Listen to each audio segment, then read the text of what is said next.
Ou eu vou colocar nossas comunicações aqui para gravar. Já estou vendo aqui que bastante gente chegando. Muito bom dia quem chegou depois aí, que tem, né? Eu já dei alguns recadinhos, deixa eu retomar. Ao final dos vídeos que nós vamos ver, das apresentações, convido todos a abrirem os microfones. Se possível, as câmeras, fica melhor ainda, para a gente poder fazer uma discussão. Discussão essa que vai ser mediada pela professora Joselaine. Bom dia, professora Joselaine. Bom dia, pessoal.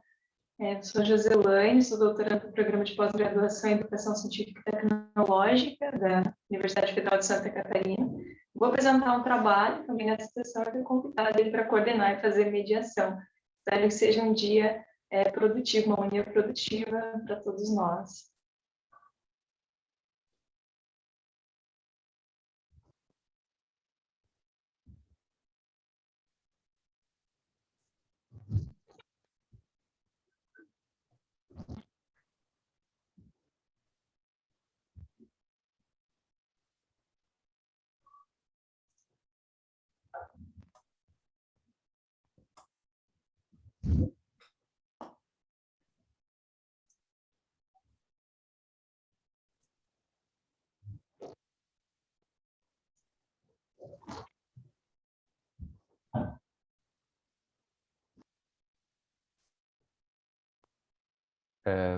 Professora Joselaine, apareceu para você a tela dos vídeos aqui? Sim, apareceu. Tá, eu só vou perguntar para você como é que está o áudio, o vídeo e o áudio, só me diz se está aparecendo para você, porque às vezes o que aparece para você não Olá aparece para mim. pessoal, meu nome é Ana e hoje eu vou apresentar para vocês o trabalho intitulado A Divulgação Científica na Área da Física. O áudio está bom, mas o vídeo não está em tela cheia. Dá para colocar em tela cheia? Ah, tá, mas não pus na tela cheia, Tá, mas mas apareceu a imagem. Ah, então tá bom. sim, e o áudio também está ok. Agora a tela cheia, certo? Certo, é isso. Tá bom, então. Então, uma ótima sessão para todos nós.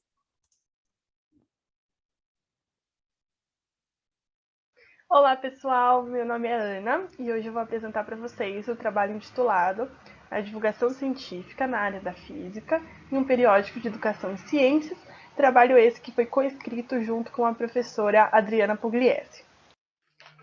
A divulgação científica é a área do conhecimento que conecta ciência e sociedade, e ela busca o diálogo entre três esferas importantes, que são a ciência, o governo e os meios de comunicação.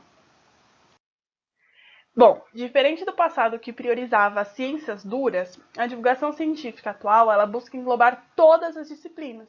Dessa forma, a física ela sempre esteve e permanece em destaque no que diz respeito tanto à ciência quanto à sua popularização.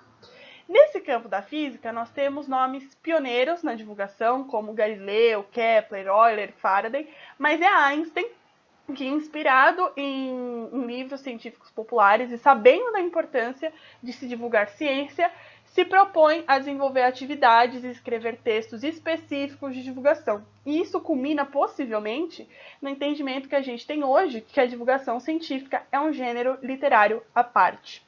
Mas, independente da área, é bom lembrar que a divulgação científica ela traz enormes benefícios para uma sociedade, incluindo o seu progresso social, cultural e econômico. Diante da importância do tema, esse trabalho buscou então investigar o panorama atual da divulgação científica no contexto da física, em um periódico da área de educação e ensino, mapeando as produções desse periódico entre os anos de 2014 e 2019. O periódico escolhido para análise foi a Revista Brasileira de Pesquisa em Educação e Ciências, a RBPEC, e essa escolha teve como base o índice Qualis da CAPES, que é um índice que estratifica, que avalia a qualidade das produções. A RBPEC é classificada como nível A2, que por ser um dos estratos mais altos, indica excelência. Uma vez que o periódico foi escolhido, nós realizamos no site da revista uma busca exploratória a partir do título, resumo e palavras-chave, e alguns termos utilizados durante essa busca exploratória foram divulgação, comunicação, popularização científica, dentre outros termos. E, por fim, os artigos selecionados foram categorizados, primeiro de acordo com sua distribuição ao longo do tempo e depois de acordo com a ocorrência de focos temáticos. Partindo para os nossos resultados, a RBPEC ela publicou no período em questão 217 artigos, dos quais 26 se referiam à divulgação científica, ou seja, quase 12% de toda a produção da época tinha relação com algum tema proposto no nosso trabalho. Aqui na figura 1 nós podemos observar a distribuição dos artigos selecionados e merece destaque o ano de 2017, porque dentre esses 26 artigos relacionados referentes à divulgação científica, apenas um abordava a área da física, que é aquele publicado por Silvio Zanotello e intitulado Um discurso sobre física contemporânea no ensino médio a partir da leitura de textos de divulgação científica. Já a figura 2, ela mostra a delimitação dos focos temáticos. Então, ao longo desses anos, percebeu-se a existência de 10 deles, 10 focos temáticos, com destaque com predomínio do tema formação de professores. O artigo de Silvio Zanotello, de 2017, ele entrou nesse eixo temático aqui, no tema linguagens e discursos. E só para justificar, para esse eixo temático, nós consideramos aqueles artigos de divulgação científica que tratavam de abordagens discursivas e de variedades de textos e leituras. Diante disso, podemos fazer algumas inferências. Por exemplo, a divulgação científica como campo do conhecimento tem crescido. Os principais jornais da área têm publicado mais. No entanto, essa tendência de aumento relatada na literatura não se confirma nas nossas análises. Mesmo assim, a RBPEC é uma das revistas que mais produz trabalhos referentes à divulgação científica. E apesar desse bom desempenho, a física ela não possui a visibilidade que merece, principalmente no que tange à sua divulgação. Isso vai totalmente ao encontro das discussões propostas por Pinheiro e Oliveira, que argumentam que o que será publicado vincula-se a uma disputa política e epistemológica.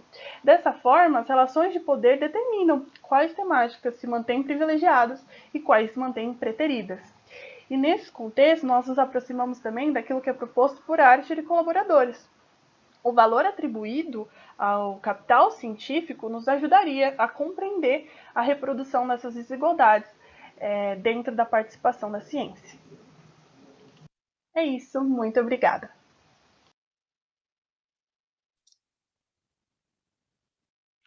Bom dia, boa tarde, boa noite. Eu sou Matheus Barros, esse trabalho é meu e da professora Silvia Martins, que é minha orientadora. Eu sou aluno do programa de pós-graduação em Ciências e Matemática, faço parte da equipe do Museu Dica. E aqui a gente vai apresentar uma proposta de divulgação das pesquisas para o Instituto de Física da Universidade Federal de Uberlândia. Então, quais que são os pressupostos para a gente poder fazer uma boa comunicação pública da ciência, né? O que a gente precisa olhar? É interessante que a gente considere os espaços que esse tipo de ação é realizado, os sujeitos que recebem e que propagam os discursos, né?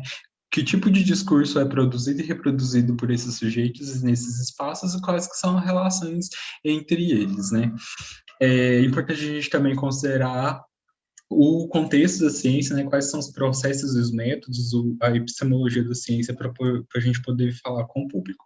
E aí, depois de fazer essas primeiras considerações, a gente pode seguir para características mais específicas de uma comunicação pública da ciência. O termo comunicação pública da ciência, dentro desse campo de pesquisa, é um termo novo e que é tendência e que ele abarca melhor do que a divulgação científica, qual que é a intenção desse tipo de ação. E aí, o que a gente tem no contexto da física, né? A gente tem práticas aí dos eventos de ensino de física, como o SNEF, o EPF, e publicações da Revista Brasileira de Ensino de Física, que tratam sobre comunicação pública da ciência. A gente tem as ações de divulgação dos Institutos Nacionais de Ciência e Tecnologia, os INCTs, né? Que eles fazem coisas nas redes sociais deles, publicam textos, imagens, fazem lives, interagem com o pessoal, e tem as ações de outros entes de pesquisa ligados às universidades e das mídias de comunicação e informação, como rádio, televisão, sites, blogs da internet, outros canais no YouTube e por aí vai. E aí, o que a gente tem dentro do Instituto de Física da UFO, né? Lá tem os cursos de graduação em Física Licenciatura, Bacharelado e a Física Médica. Tem 2 programas de pós-graduação, um em Física e um que é um consórcio interunidades em Ciência e Matemática, que é o qual eu faço parte, mestrado profissional, o curso, e tem os programas e projetos como o PET, laboratórios de grupos de pesquisa, PIBID, residência pedagógica, meninos da física, entre outros, que desenvolvem ações de ensino, pesquisa e extensão. E a gente tem o Museu Dica, que é um órgão complementar do Instituto de Física, que tem um grupo de pesquisa lá também, que desenvolve pesquisas em relação à divulgação científica e espaços não formais. E aqui tem um panorama desses grupos de pesquisa, né, que a gente fez um levantamento. Eles são caracterizados tanto em grupo que faz pesquisa em física básica aplicada, como ensino e divulgação científica. E a gente tem o Museu Dica aí, né, a gente propôs fazer um canal de divulgação das pesquisas do Instituto de Física, onde a gente entrevistou os pesquisadores para saber o que eles achavam desse tipo de ação, e a gente fez estudos sobre pseudociências, temos controvérsias em física, temos contemporâneos para ver o que a gente ia divulgar.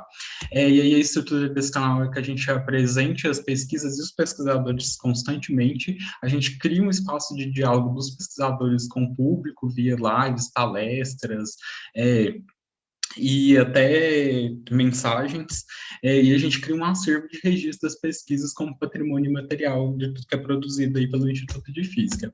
E aí a gente pretende, então, aproximar a academia com a sociedade, né, contribuir com o ensino de física na educação básica, que é muito importante a comunicação pública da ciência e o ensino de física andarem juntos, e abordar aspectos epistemológicos da ciência com o público leigo, para que eles entendam como que a ciência é produzida hoje em dia e como que isso impacta na vida deles. E é isso, quem quiser olhar as referências, pode ficar à vontade para olhar esse QR Code aí. Muito obrigado pela atenção.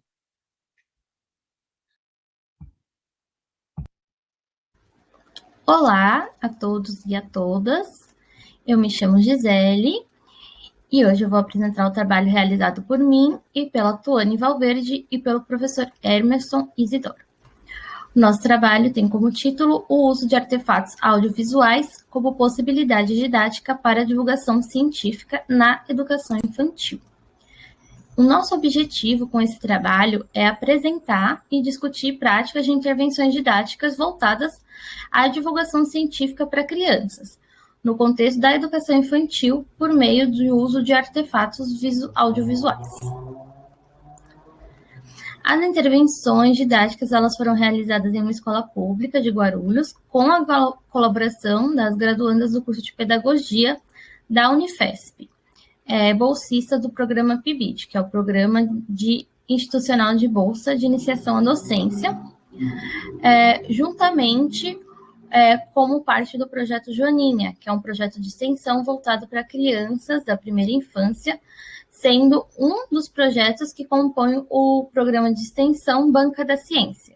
Esse programa de extensão, ele realiza ações, intervenções não formais, em diferentes espaços e públicos, tanto em espaços escolares quanto em espaços não escolares. Nós entendemos a divulgação científica como um conjunto de atividades desenvolvidas com o objetivo de levar a informação científica para um determinado público, sendo a principal característica esse processo de recodificação, de transposição de linguagem especializada para a linguagem cotidiana. Então, a gente concorda com essa visão de divulgação científica do Caribe. E aí, pensando nisso, no uso de linguagem e aparatos tecnológicos que façam parte das crianças, a gente pensou que uma grande parte das crianças do século XXI vivenciam a sua infância tendo contato com a internet e com a TV. Então, por isso, a gente entende que os aparatos tecnológicos passam a ser ferramentas para que as crianças compreendam a sociedade na qual elas vivem. E por isso optamos também por utilizar o recurso audiovisual, pois é um produto que as crianças se interessam e eles aliam imagem, movimento, som, cor, fantasia, ludicidade e é uma linguagem específica para as crianças. A gente partiu da estratégia de utilização do vídeo como sensibilização, né, de Moran, Maceto e Behrens, onde esses vídeos têm a finalidade de introduzir um novo assunto e despertar a curiosidade e a motivação das crianças. Nós realizamos 3 intervenções didáticas voltadas à divulgação científica com crianças, que consistiram na apresentação dos vídeos ligados à temática de astronomia. sobre o planeta Terra, dia e noite, e sobre a luneta. Então, na primeira intervenção, as crianças foram convidadas a assistir o videoclipe Ora Bolas, do Palavra Cantada, que faz referência ao planeta Terra. E isso abriu espaço para uma conversa com as crianças sobre o nosso planeta, e também foi realizada uma brincadeira que nós denominamos de Planeta Quente, uma adaptação da brincadeira tradicional Batata Quente. A segunda intervenção era sobre o dia e a noite. As crianças assistiram ao videoclipe Sol e a Lua, e aí, por meio da música, a gente abordou as diferenças visíveis entre o dia e a noite. E conversamos com as crianças com base no videoclipe e também propusemos que elas desenhassem as diferenças dos dois momentos do dia. A última intervenção estava relacionada aos instrumentos que ajudam na visualização do céu. A gente apresentou o videoclipe Luneta e conversou sobre as crianças sobre quais maneiras de observar o céu. E, por fim, a gente propôs que cada criança produzisse a própria luneta a partir de materiais recicláveis. Com isso, a gente pode verificar que o recurso audiovisual pode se configurar como uma possibilidade para o processo de divulgação científica de crianças dentro do ambiente escolar, pois foi significativo para elas, que demonstraram entusiasmo e interesse. Aqui estão algumas referências utilizadas por nós. Agradecemos a atenção de vocês. Nos vemos no SNEF. Olá, pessoal, tudo bem?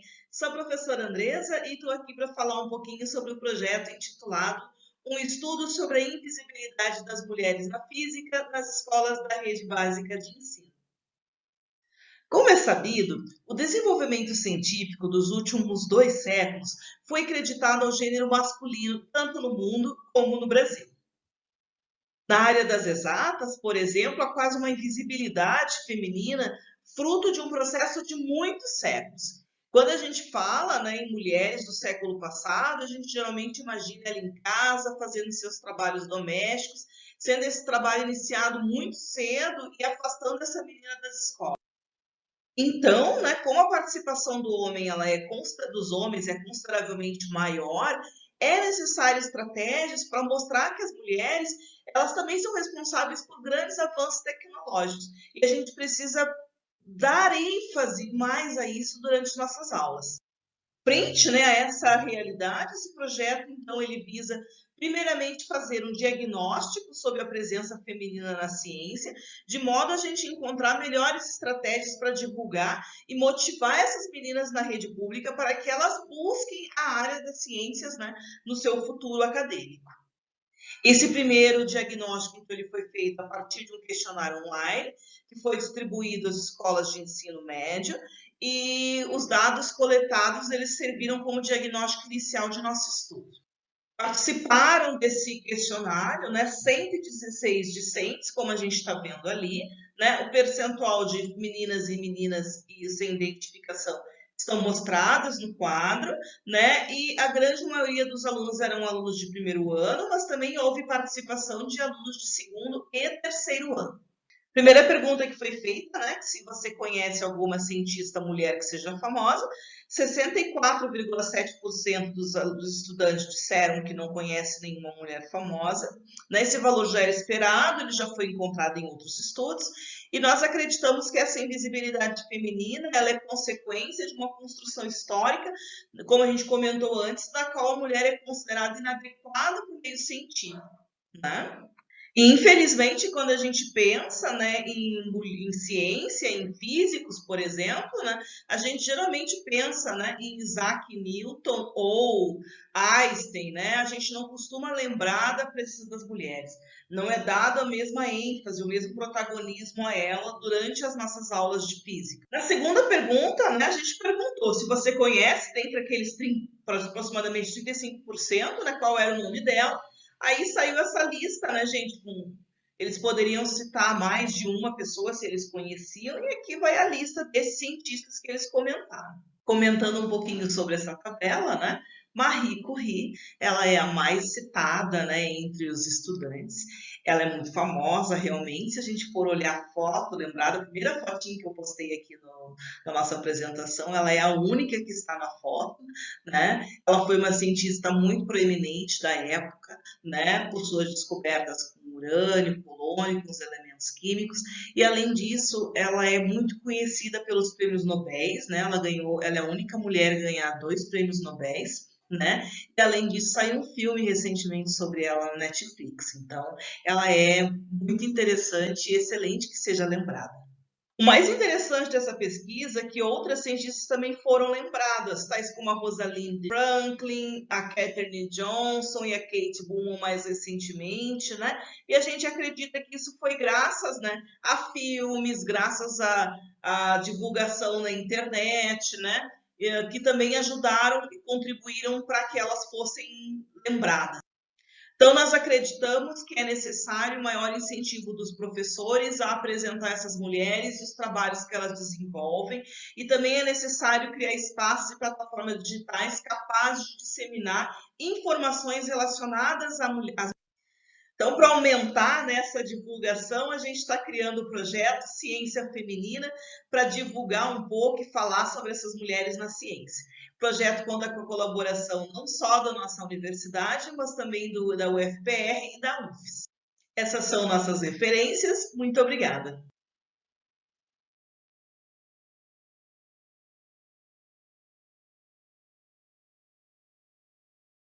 Olá, sou Amanda Cecília, sou graduanda do curso de licenciatura em Física pelo Instituto de Física da Universidade de São Paulo e bolsista de iniciação científica pelo CNPq para o projeto de raios cósmicos.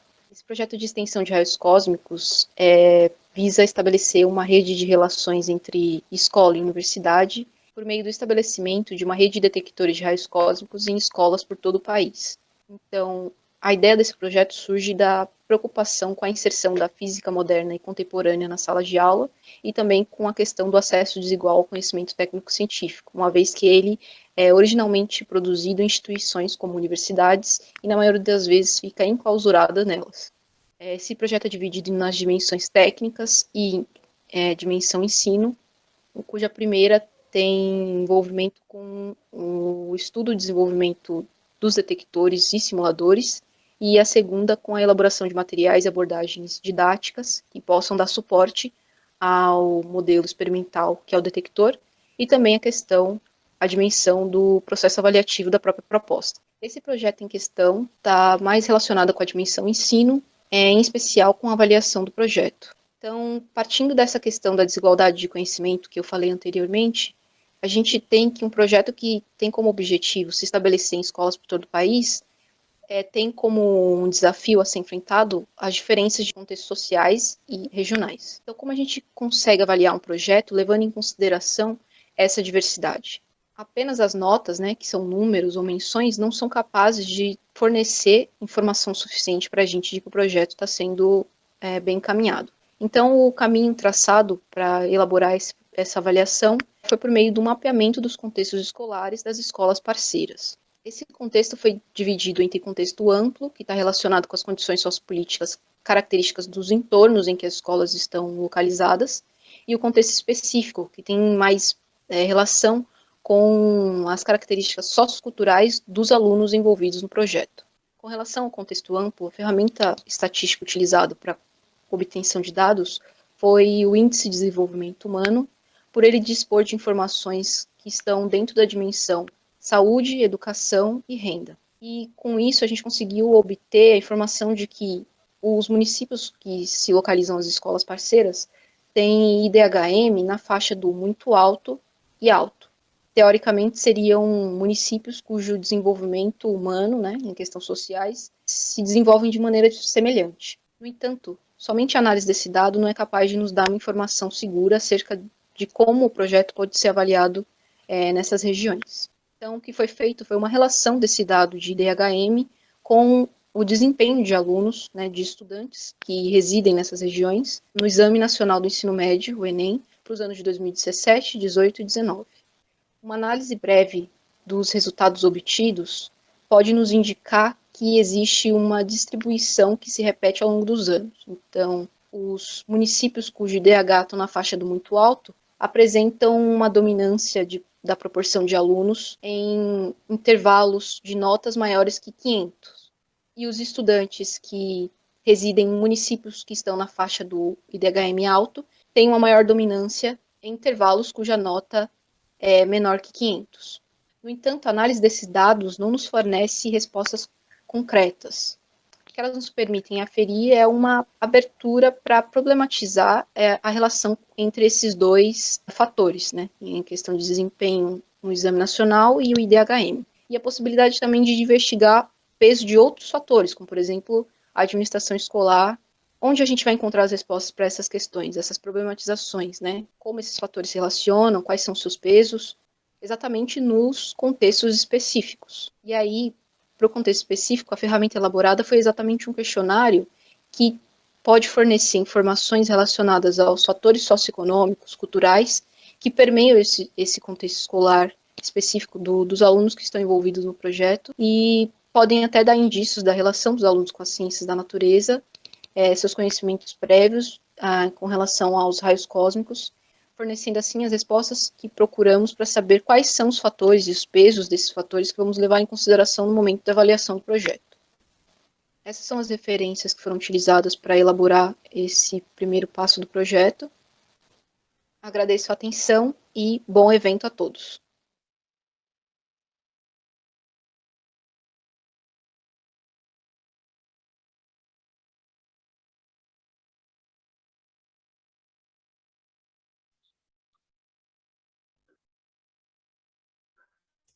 A todos que quiserem abrir a câmera para nós fazermos uma brilhante discussão aqui, fiquem à vontade.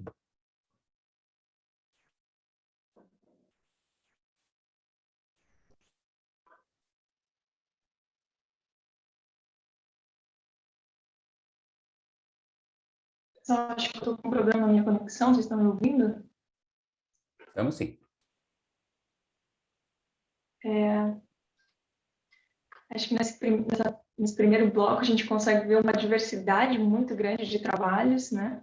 Com abordagens diferentes, mas ao mesmo tempo um fator em comum, que é a divulgação científica, né? É bem interessante ver essas diferentes perspectivas. E eu gostaria de fazer uma pergunta para a Ana, né? Húngaro, Ana Regina, que tem uma pergunta no chat para ela, trabalhos de divulgação científica, né, na Revista Brasileira de Ensino de Educação e Ciências, se ela percebeu também essa pluralidade de abordagens, né, na educação e ciências, né, como que eram esses trabalhos, se ela puder falar um pouquinho mais sobre isso. E tem a pergunta no chat também, se você já tem uma ideia do motivo de poucos trabalhos em física sobre divulgação científica ou pretende investigar isso. Estão me ouvindo bem? Sim. Perfeito. Bom dia a todos. Obrigada pelas perguntas e pela oportunidade. Travou um pouco para mim a pergunta da professora. Pelo que eu entendi, é a pluralidade, né? Como que estava a pluralidade de trabalhos na revista que eu investiguei, se eu entendi corretamente. Nós analisamos, então, 26 artigos, né, de divulgação científica nessa revista, e tinham muitos artigos de divulgação voltados para biologia e voltados para química. Realmente, a gente percebeu uma defasagem um pouco mais voltada para a física. Respondendo à pergunta do chat, como eu falei no trabalho, né, a gente acredita que existe uma certa disputa epistemológica, política, de certa forma, sobre que temáticas são divulgadas e que temáticas se mantêm preteridas. Mas, para ter uma resposta um pouco mais específica, digamos assim, a nossa intenção é analisar futuramente outras revistas, porque assim, esse trabalho que eu apresentei ele é um recorte do meu projeto de iniciação científica. E nesse projeto nós analisamos 5 revistas voltadas para o ensino de ciências. A nossa intenção é expandir esse projeto para analisar revistas voltadas para a física, voltadas para o ensino da física, para ver se essa tendência, né, de não explorar a divulgação em física se mantém. Espero ter respondido a pergunta.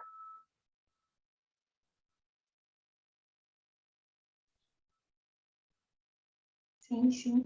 Pessoal, se tiver pergunta, por favor, coloque no chat para a gente poder compartilhar, né? Ou algum comentário sobre os outros trabalhos. Vou fazer uma pergunta para a Fernanda de Lara. Eu achei muito interessante, eu acho que é muito pertinente também no contexto atual, discussões envolvendo o gênero, né? E a presença da mulher na ciência. A minha pergunta é se vocês têm a intenção de fazer algum estudo mais sistematizado, uma análise mais sistematizada para saber se realmente esses poucos estudantes que citam, né, mulheres, se realmente está vindo a divulgação científica, ou se eles tiveram contato com isso na escola.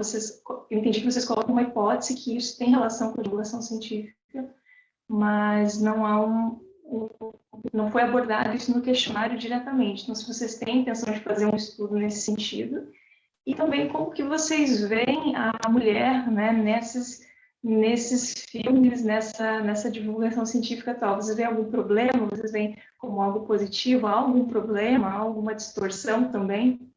Então, gostaria que vocês comentassem um pouquinho mais sobre isso.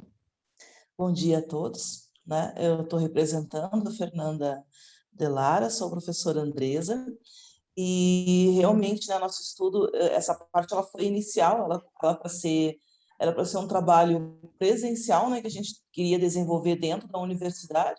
Acabou que veio a pandemia e não foi possível, então a gente acabou, por um lado foi positivo, porque a gente acabou estendendo o nosso estudo. Agora, no começo de junho, a gente conseguiu contato e conseguiu se reunir com uma professora do Instituto Federal, né, e também com a professora da Universidade Federal do Espírito Santo. Então, a gente resolveu estender o nosso estudo. Então, nós vamos realmente fazer novo questionário agora, tentando abranger um número maior de estudantes, né? Então, a ideia agora é divulgar mais e compreender o que esses alunos de ensino da educação básica entendem, né, da presença da mulher feminina. Então, tentar fazer uma historiografia maior dessas mulheres. A gente também está desenvolvendo um Instagram, né? Além do site, dentro do site da universidade, também vamos ter uma página sobre isso. A ideia é divulgar e falar um pouco mais. Daí entra exatamente do que tu falaste, né, Juscelane, que, por exemplo, o filme da Marie Curie, que foi muito recente, né, que saiu agora.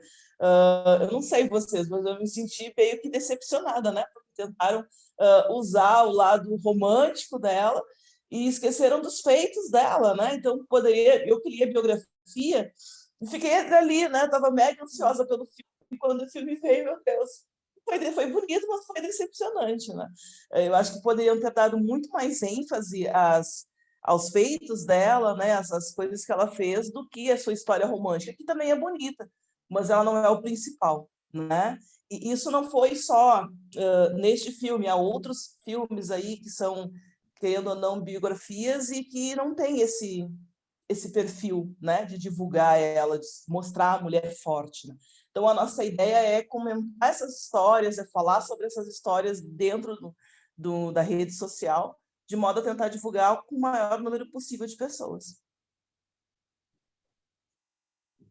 Legal. Tem no chat uma questão para o trabalho da divulgação científica na educação infantil, que é o trabalho da Gisele, né? Parabéns pelo trabalho. Gostaria de saber se vocês enfrentaram algum desafio para realizar a transposição didática dos conceitos físicos para crianças.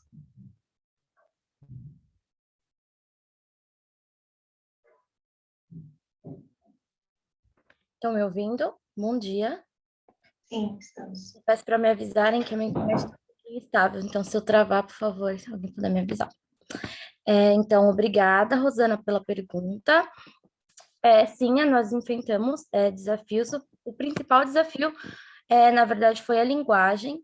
Então, a gente tinha uma preocupação de fazer as intervenções com uma linguagem que fossem compreensível para as crianças de 5 anos, mas que não tivesse nenhuma concepção errônea, porque muitas vezes, durante essa adaptação da linguagem, nosso maior cuidado era justamente para não, nessa transposição, não falar nada errado, vamos dizer assim, para as crianças, para elas não criarem concepções errôneas. Então, acho que o maior desafio que a gente enfrentou foi realmente a da linguagem. Espero ter respondido sua pergunta, Rosana. Obrigada. No chat foi colocada também uma pergunta do Pedro para todos os apresentadores, né? Se seria possível desenvolver um trabalho interdisciplinar entre as disciplinas de ciências naturais e, em seguida, promover uma divulgação científica interdisciplinar.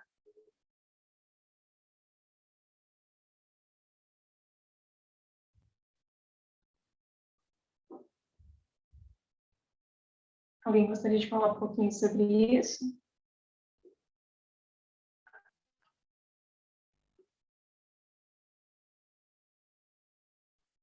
Eu acho que sim, acho que é super possível. A divulgação científica hoje, ela abarca todas as disciplinas, né? Não somente uma ou outra. Então, acho que seria super possível, sim.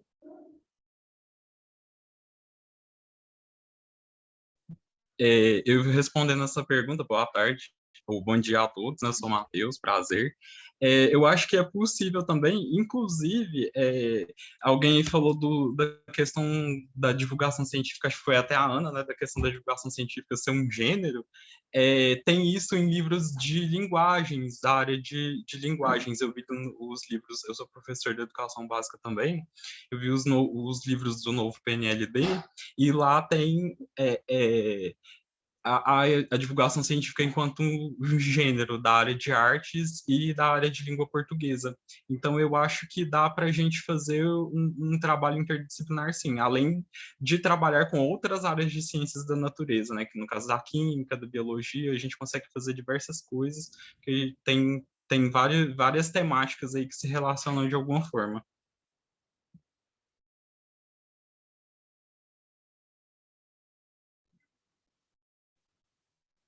Matheus, poderia aproveitar para falar um pouquinho mais sobre o seu trabalho? Eu achei bastante interessante, eu acho bastante pertinente também, importante essa divulgação da prática da ciência, não só dos conceitos científicos em si, mas como que vocês veem essa relação de trabalhar o epistemológico na educação, né?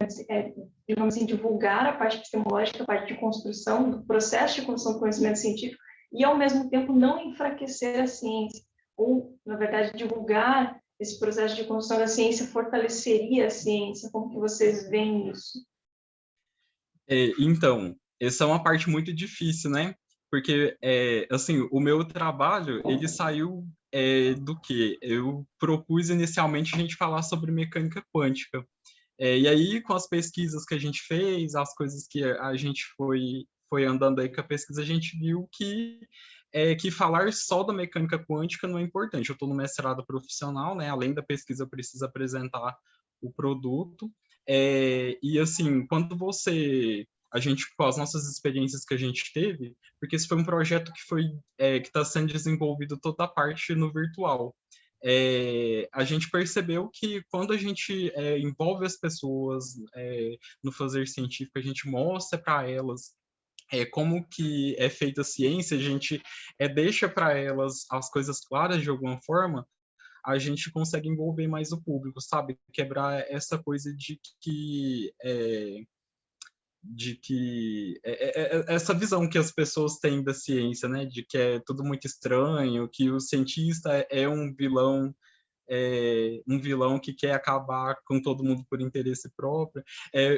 O trabalho da Ana Regina eu achei muito interessante, que eu fiz uma pesquisa bibliográfica também, mas eu fiz para os eventos, para o EPF e para o SNEF. E aí, quem sabe a gente consegue fazer uma parceria aí mais para frente, que eu acho que essas revisões bibliográficas, né, tá muito em falta. A gente quase não tem coisa sobre isso, e acho que a gente pode contribuir bastante com o trabalho do outro. Se tiver interesse em entrar em contato, fico muito satisfeito.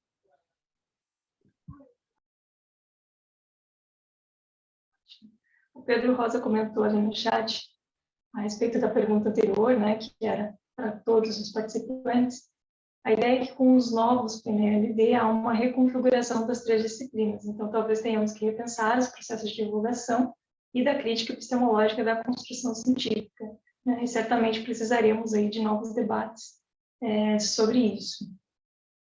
Eu acho que essa questão interdisciplinar ela é bastante forte também, né, na base nacional comum, né, inclusive lá também tem uma referência forte à divulgação científica, trazer materiais de divulgação científica, porque talvez a divulgação científica possa ser também um caminho aí para ter uma visão mais interdisciplinar da ciência, não sei. Eu vou aproveitar os últimos minutinhos para fazer uma pergunta para a Amanda. A Amanda não falou ainda, né, Amanda? Quais são as implicações, né? Se eu pudesse falar um pouquinho das implicações dos dados, né, dos resultados da pesquisa de vocês para o projeto. E se vocês acreditam que contextos socioeconômicos diferentes demandam uma divulgação científica diferente, ou não seria o caso de fazer uma divulgação científica, mas, quem sabe, a integração dos conhecimentos que são compartilhados naquela cultura, naquela forma de, enfim, que já existe ali uma forma de pensar, seria um diálogo, né, entre a ciência e as ideias já compartilhadas naquele espaço. Então, né, como eu apresentei, esses dados eles nos forneceriam informação para como esse projeto poderia ser aplicado nas escolas e pensando no máximo aproveitamento dele, né? Então a gente está pensando em quê? Em diferentes contextos, que diferentes contextos exigem diferentes abordagens. Então acredito que isso também vale para a divulgação. Dependendo do contexto, das questões socioculturais do nosso público-alvo, nós precisamos de estratégias diferentes de divulgação. Eu acredito que sim. O projeto ele acabou ficando nessa base mais preliminar de coleta de dados devido à pandemia, né? A gente não conseguiu aplicar, mas o que os nossos dados indicam basicamente isso, né? Uma tendência a existirem, sim, fatores que interferem no desempenho dos alunos com um dado conteúdo, um dado projeto. Então, eu acredito que sim, dependendo dos contextos, exige diferentes abordagens, diferentes ferramentas e diferentes formas de divulgar a ciência. O desafio que é isso, né? Isso. Tanto para os divulgadores quanto para os professores. Tem mais uma pergunta no chat do Pedro, para o Matheus. Como o Matheus mencionou, o ensino de mecânica quântica no fundamental, gostaria de saber se seria possível transpor uma metodologia para trabalhar o abstrato nas crianças no ensino de física moderna.